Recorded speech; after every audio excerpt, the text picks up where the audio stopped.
Hundreds of people with disabilities have been protesting outside Leinster House today over the government's failure to ratify the United Nations Convention on the Rights of People with Disabilities.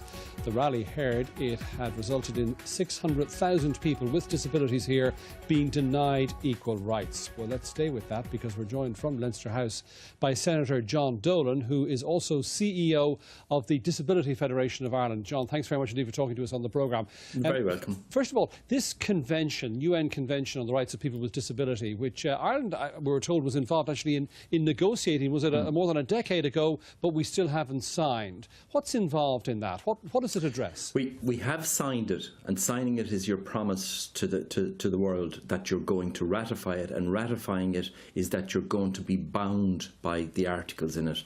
And just to make it very, very simple for people, that's about equal access to education, to housing, to be able to have a job, to be able to be involved in family formation, to have the health and social services and whatever you need. It's about being able to be a full citizen in this country.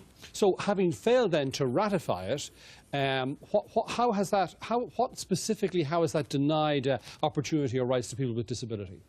Well, until you ratify it, the clock isn't starting internationally, and for 2 years after you ratify, you have to go before the UN Disability Expert Committee to give account to what you have done. Ratification means that you get on with what's called progressive implementation. And let me divide that into 3 areas. There are legislative things. The Juries Act doesn't allow people who are deaf to participate in juries. Why should people who are deaf be any more not entitled to be involved in juries than anybody else? Then that's a legislative thing. There are a number of other legislative measures. And then there's a whole range of things that will require resourcing. Our budgets are important in that regard. And the other area, I would say, the troika here, if you like, or the trinity here, the cultural issues. Often we require legislation to make us straighten up and do the right thing. We know about, maybe I shouldn't talk about penalty points, but traffic legislation, and knowing that you can get a slap on the wrist often makes us do the right thing. So legislation, access to services. I'm able to come into a studio here this afternoon that has a ramp that's accessible. These all things, if these things are not there, they tell disabled people, well, you know what, it's not as important that you can participate. If you can't go to the same school, if you can't get support to go to college, if you can't use public transport.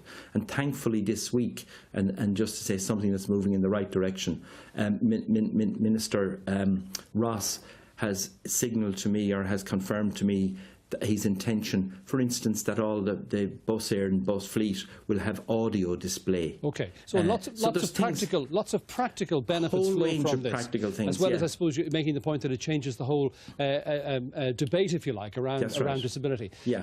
Minister responsible Finian McGrath has been saying that the government is committed. He said it remains a very high priority of me and the government to ratify this convention, but he wants to make sure that everything is in place to be able to deliver on the commitments. What do you make of his response?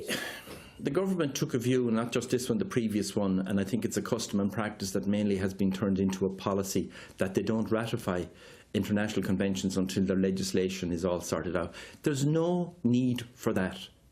They could ratify. But look, I'm not having a row about that. They are exactly where they are. They've taken the approach they have. But they can get on. There's nothing in that convention or anywhere else that stops them dealing with the extra costs of living for people with disabilities in the next budget, for putting resources into community health services. We have 1,100 young people with disabilities under the age of 65 in nursing homes that shouldn't be there. The state's policy is for people with disabilities to be living in the community. We have a frightfully poor track record in terms of employment for people with disabilities. John, is the issue here here that it hasn't been ratified because it would have significant financial implications? That's a very reasonable view to take, and I think the government can deal with that now. They can make nothing of that argument if they get on in the budget in the autumn, put in a decent community package in relation to health, poverty for people with disabilities. Poverty is growing.